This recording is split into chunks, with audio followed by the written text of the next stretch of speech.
Hey everyone, welcome back to another Fallout 76 tutorials video covering turret testing this time. Oh boy, just like the Cryolator video, all the testing footage is going to be towards the end of the video. I used all of the turrets, however the only ones I showcased I got on video were the heavy laser and the rocket turrets. This is because these held consistently the highest damage among all the turrets. The shotgun turret was a close third, but its main usefulness is close quarter combat or indoors, shit like that. The enemies I tested against were the Deathclaw and the Scorch Beast in the video, or the video footage at the end. The reason I chose these two is because I figured if the rockets and the laser turrets could kill these, then they can kill damn near anything else in the game, with the exception of the Queen and the Wendigo Colossus. On top of this, both the Deathclaw and the Scorch Beast have even resistances to ballistic and energy damage. So with that, I did find that the rockets shined more at killing the Deathclaw, and ergo other ground units such as the Scorched, than they did killing the Scorch Beast, but that's, for obvious reasons. Rockets don't hit things that fly if they don't have guidance units on them.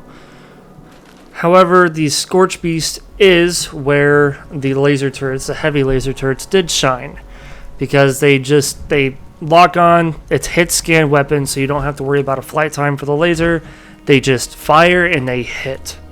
You can use the heavy laser turrets for other smaller enemies like mole rats and Scorched, any of the swarming kinds, but you're going to be missing out on the splash damage and the flinch that the rocket turrets can provide you with.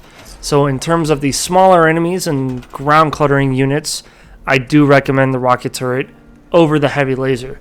If you have anything that's agile, moves quick, that rockets may have a hard time hitting, then use a heavy laser turret in place of it. If you've gotten this far and you keep asking yourself, I don't live anywhere near Deathclaws or Scorched Beasts, why the fuck am I still listening to this video 2 minutes into it? Well, I can at least give you some information for other enemies you might be living next to and what kind of turret you could use for them. If you're living anywhere near Mirelurks, any of the Mirelurks, Kings, Queens, Hunters, any of the Angler, Grafton Monster, Wendigo, or Robots, use the heavy laser turrets.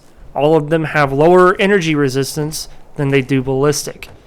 If you're living near Deathclaws, any other swarmers like mole rats or bugs, the Grafton Monster as well, humanoids like Scorched or ghouls, then use the rocket turret. And as a side note, if you're wondering why my fat ass keeps breathing heavily into the fucking mic, it's because I live in Utah, where just recently, congratulations to us, big pat on the back, we have topped the world's worst fucking air quality, because 3 states around us are on fire and I live in a big fucking bowl. Without further ado, Jesus fucking Christ, I'm still breathing heavy. Without further ado, let's go ahead and get on into the testing footage.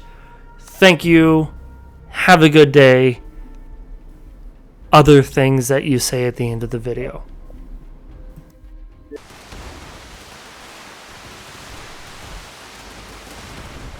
I chose to start the timer where I did because I'm not concerned with exactly how fast these rocket turrets can kill the Scorch Beast. If I was, I'd have the Scorch Beast land, or I'd have these rockets somewhere more in the open. I'm really trying to time how long it takes them from the moment they lock on and fire their first major volley to the time that it goes down permanently, whether it's in the air or not. Of course, the times are always going to change per Scorch Beast depending on how often it chooses to land and how many turrets it destroys in the process. So the time that's about to be given to you for how long it took these particular turrets to kill this particular Scorch Beast is going to always be subject to change. I just find that it's a pretty good place marker for how long it would take 10 turrets to kill one of these fuckers.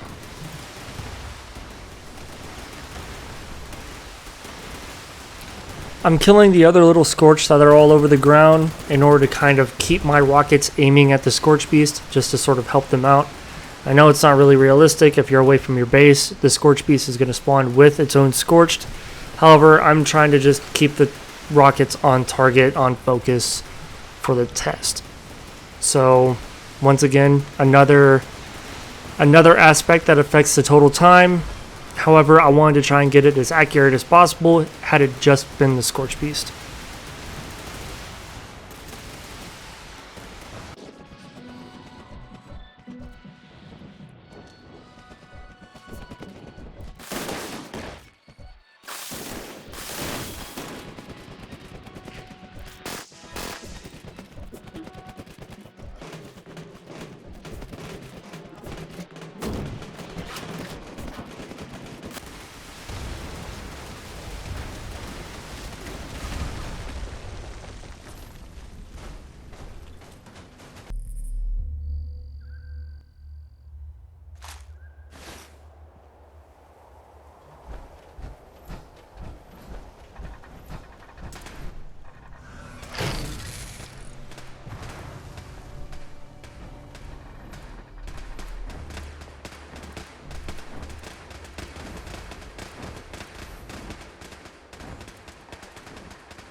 There you have it, folks. The top 2 turrets in the game, and the tests for the turrets. It's a lot of T's. I don't feel like fucking dealing with that. Hopefully that was helpful for you. If not, I mean, shit. That sucks. But if it was helpful, then, I mean, consider sticking around for some more whenever that happens. Fuck, dude. How do you end these? I don't know. Have a good one.